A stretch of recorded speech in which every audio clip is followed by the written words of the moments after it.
Bienvenidos a nuestra guía número 6 de Matemática, Geometría y Estadística de grado octavo. Soy la docente Liana Ávila y vengo a explicar esta guía.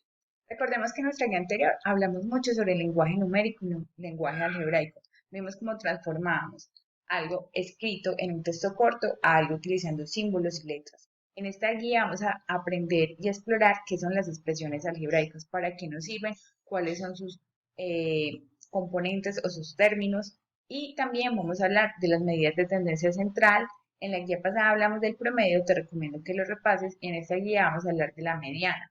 También te recomiendo mucho que miremos qué es esto del perímetro, ya que en la guía anterior lo hablamos, en esta guía lo hablamos y en la siguiente guía también vamos a tratar el perímetro. Siempre toma apuntes en tu cuaderno de lo que te parezca más importante. Bueno, ¿qué es una expresión algebraica? Una expresión algebraica es llevar una situación también como a unos términos matemáticos, de modo que nos quede una fórmula general y la puedas aplicar a muchas situaciones. Te explico. En este caso vamos a hablar sobre el costo de pagar el parqueadero de una cicla.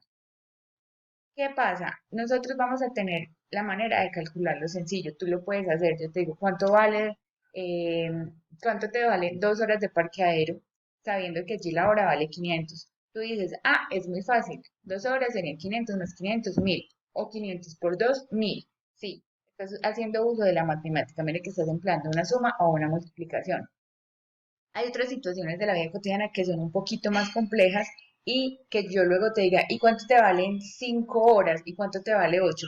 Ya te va a tocar que plantear cada vez la misma ecuación. Entonces es mejor tener ya la expresión algebraica lista para todos esos posibles escenarios. Entonces vamos a mirar. El álgebra nos permite representar simbólicamente la situación, de modo que podemos saber qué fórmula usar en todos los casos posibles. Para esta situación específica va a ser muy sencilla, es el costo del parqueadero de una cicla. Lo vamos a hacer sencillo para que entendamos. Ya dijimos que el costo de la hora va a ser 500 pesos. Lo que vamos a averiguar es algo así, lo voy a escribir en lenguaje ordinario y luego lo traducimos al lenguaje algebraico. El costo total del parqueadero, para yo conocerlo, requiero multiplicar lo que vale una hora de parqueo por la cantidad de horas que te demoras. Entonces, quiero que tengas presente que yo te voy a hacer muchas preguntas. Por ejemplo, ¿cuánto te valdría 2 horas de parqueadero? ¿Cuánto te valdrían 5? ¿Cuánto te valdrían 8? ¿Cuánto te valdría 10? ¿Cuánto te valdría 12? Entonces, lo más sencillo es poder tener la fórmula ya listica y simplemente tú reemplaces el valor que yo te estoy diciendo de las horas. Como digamos, la variable o lo que va a cambiar es esa cantidad de horas, mi variable desconocida es la cantidad de horas, voy a usar una letra. ¿Listo? Porque esto para mí es una incógnita y va a tomar diferentes valores. Recordemos que cuando usamos letras para simbolizar incógnitas, normalmente utilizamos la letra X. Si tenemos dos incógnitas, vamos a utilizar XY. Cuando no me dan una especificación del número, como aquí yo todavía no les he dicho exactamente con cuál vamos a empezar, entonces vamos a simbolizarlo como una letra. Si vamos a pasar esto al lenguaje algebraico, ya voy a crear una expresión algebraica y dice, mi costo total de parqueo, 500 pesos es la hora fija del parqueo de la cicla, y X va a ser la variable que me va a representar la cantidad de horas que yo voy a tomar este parqueadero. Entonces aquí ya tendría mi expresión algebraica. Bueno, existen muchísimas expresiones algebraicas cada que haga uso de las matemáticas, pero aquí digamos que entendimos que podemos tener fórmulas generales. Las expresiones algebraicas, recordemos que siempre nos van a estar involucradas con contenido de letras, porque van a tener algo que las varíe. Vamos a ahorita entender qué son términos algebraicos. Un término algebraico nos va a formar expresiones algebraicas y es como lo que siempre tenemos que identificar. El término algebraico está compuesto por 4 componentes. Un signo, que puede ser positivo o negativo. Recordemos que si es positivo generalmente no se pone. Un coeficiente, que es un número que se antepone a las letras, y si es el número 1 también normalmente no se coloca. Un exponente, que el exponente va sobre las letras, que ya sabemos que es una potencia. Y una parte literal que tiene estas letras, normalmente se conoce también como variables o bases o parte literal.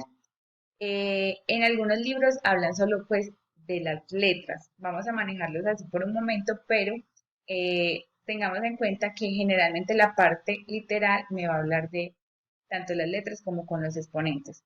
Para efectos de esta guía vamos a tratar los exponentes de manera independiente para que los aprendamos a reconocer, digamos, en las actividades que tenemos. ¿Qué significa el coeficiente? Por ejemplo, aquí tenemos 7x a las 4. Significa que tenemos 7 veces nuestra variable elevada a la 4. Y esto significa que la tengo 7 veces. Aquí significa que tengo 7 veces a x a menos x cuadrado. 3 veces a menos x cuadrado, ¿listo? Mi coeficiente sería 3 con signo negativo. La parte literal es esa letra o esas letras, pueden haber varias, que se conoce como bases o variables. ¿Listo? Eh, el exponente, ya se los expliqué, es esa potencia que acompaña a las letras. Entonces siempre son cuatro componentes de los términos algebraicos. Vamos a hablar entonces qué es un término semejante. Un término semejante es buscar otra expresión que contenga la misma parte literal con su exponente, esta misma parte, z a la 5. Entonces, estos dos son semejantes, tienen diferentes signos, diferente coeficiente, pero tienen la misma parte literal. Vamos a ver otro ejemplo. Aquí tenemos, pues nos vamos a enfocar es en la parte literal. P a la 4, X a la 2. Vamos a buscar que esta parte literal coincida y si coincide, así tengan diferentes signos, que si tenga diferentes coeficientes, son términos semejantes porque tienen la misma parte literal, es decir, variables y exponentes. ¿Qué pasa si yo tengo en algún momento una expresión y tengo repetidas estos términos semejantes? Pues yo puedo hacer reducción de términos, ¿listo? Y vamos a tener en cuenta como si tuviera m cuadrado, en este caso lo va a representar con una manzana y x como una pera. Bueno, es muy útil esto que te voy a explicar porque hace que se reduzcan las expresiones, no tienes que trabajar con tantos, con tantas términos algebraicos y puedes hacer como una especie de suma que lo vamos a ver en nuestra próxima guía. Lo importante aquí es reducirlos, pero siempre nos vamos a fijar que tengan la parte literal o el factor literal idéntico con sus exponentes y todo. Bueno, eh, aquí les digo que primero identifica los términos semejantes y que sean idénticos. Los puede sumar o restar dependiendo de su signo. Y vamos a pasar de 4 términos algebraicos, vamos a ver a cuánto los podemos reducir. Bueno, entonces vamos a empezar. Hay personas que no van a necesitar el ejemplo de las manzanas y las peras porque de una los van a identificar y va a decir 4m cuadrado más 3m cuadrado y lo pueden hacer. Y 5x con x también se puede reducir. Digamos que no van a necesitar hacer esta convención, pero yo quiero explicárselos porque es, digamos, muy útil para que entendamos todos los ejemplos de aquí en adelante. Así que préstame mucha atención. M cuadrado voy a hacer como si tuviera manzanitas. Entonces, donde tenga M cuadrado, yo voy a poner manzanitas. 4M cuadrado, y por acá tengo 3M cuadrado, o sea, 3 manzanitas. Y donde yo tengo una X, voy a colocar una pera. Aquí tengo una X, o sea que voy a colocar una pera, y acá tengo una X, así que voy a poner una pera. Los coeficientes se conservaron. Lo único que reemplacé por frutas fue mi parte literal. Y ahorita va a ser muy fácil sumar peras con peras y manzanas con manzanas, como lo hacemos en la vida real. Entonces yo tengo 4 manzanas y 3 manzanas me da 7 manzanas. Es como si dijera 4m cuadrado más 3m cuadrado, 7m cuadrado. Y ahorita voy a coger las peras. 5 peras más una pera me da 6 peras. 5x más una x me da 6x, para que veas que la parte literal no está haciendo nada más, sino que identificándome y lo que somos son los coeficientes. ¿Listo? Desde acá, desde el principio, yo lo podría hacer, pero pues quise poner este ejemplo para que todos entendamos. Muy fácil, como si estuviéramos en primaria. O sea, que yo pasé de tener 4 términos algebraicos, estos 4 en azulito, pasé a tener solo 2 y simplemente los reduje o los sumé. porque todos tenían, digamos, signos positivos. Entonces me quedó como 7m cuadrado más 6x. Y allí hice mi reducción. ¿Listo? Es muy fácil esta parte de matemáticas que llevamos hasta el momento. Bueno, ahorita vamos a hablar en estadística. Recuerden que estamos hablando de las medidas de tendencia central, que son tres. Moda, que ya la vimos. Promedio, que tengo que hacer tres pasos. Y ahorita vamos a hacer la mediana y vamos a ver cuáles son los pasos. La mediana, su símbolo es ME. Me. Para su nombre nos da una pista de qué es lo que ocurre. Imaginemos que yo tengo tres personas y les digo, organícense del más pequeño al más grande. Ustedes se organizan por estatura. Listo. Cuando yo les diga cuál es el que tiene la estatura mediana, ustedes ya saben inmediatamente cuál es, ¿cierto? El de la mitad. Entonces es el valor del medio, el mediano, el que está en la mitad de todos los datos después de ordenarlos de menor a mayor. Ojo, siempre hay que ordenarlos de menor a mayor. O es como si yo les dijera a todos los alumnos de octavo de su curso que se organicen de menor a mayor. Pues sí es necesario que se estén midiendo y diciendo, este va más adelante, este va más atrasito y que se organicen bien y luego miramos cuál es el que está en la mitad. ¿Cómo sería ese paso? Para obtener la mediana vamos a seguir los siguientes pasos. Uno, ordenar los números del más pequeño al más grande. Siempre ordenarlos. Si no los ordenas, ya la mediana no te va a dar el resultado correcto. El segundo paso es cuéntalos. Siempre tienes que identificar cuántos datos vas a tener. ¿Listo? Entonces, ¿por qué? Es muy importante saber si al final, digamos, yo les digo, ordenémonos del más pequeño al más grande por estatura y en total yo cuente y tenga 10 alumnos. Si yo tengo 10 alumnos, tengo un dato, 10 es un número par. Pero si yo digo, tengo 9 alumnos, es un dato impar. Y aquí sí cambia cómo lo voy a, el siguiente paso. Entonces es muy importante contar cuántos datos estoy organizando.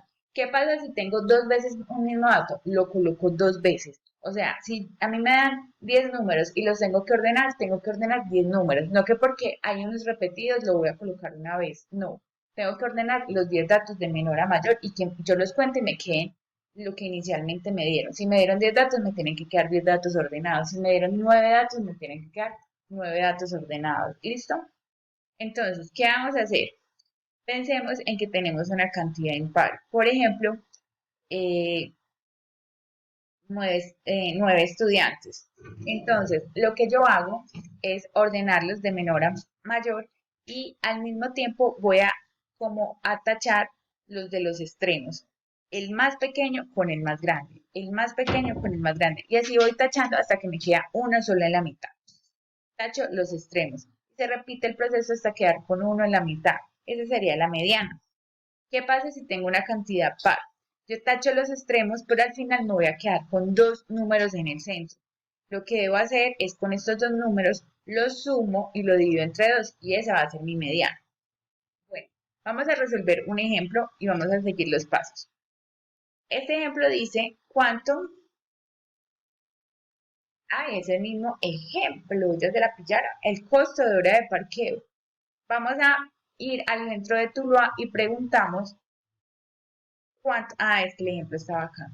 Retomando el ejemplo de la guía, vamos a pensar que se preguntan en 6 parqueaderos en el centro de Tuluá cuánto vale una hora de parqueo de la cicla. Entonces, vamos a mirar estos valores. Lo primero que yo hago es mirarlos y los organizo de menor a mayor. Aquí estoy de menor a mayor. Y los cuento. 1, 2, 3, 4, 5, 6. O sea que tengo 6 datos. 6 es un número par. Y lo que empiezo es a tachar los extremos, 500 con 1000, 700 con 900 y me quedaron dos números. ¿Recuerdan qué hacen cuando tengo dos números? Lo que tengo que hacer es súmalos y el resultado lo divides entre dos para obtener la mediana. Entonces sumo 800 más 900 que me da 1700, 1700 lo divido 2 y me da 850. Esa sería mi mediana. Vamos a realizar las actividades de la guía. Recuerden que pueden entrar por that quiz. Aquí es identificar los cuatro componentes del término algebraico. Aquí es indicar cada uno cuál es el coeficiente, la parte literal, el signo y el exponente. Aquí cuáles son los términos semejantes. Miren muy bien la parte eh, literal. Y aquí hacer la reducción como el ejemplo de manzanitas y peritas. Este es para los estudiantes que no han presentado guías y luego les digo para quién será. Saludos.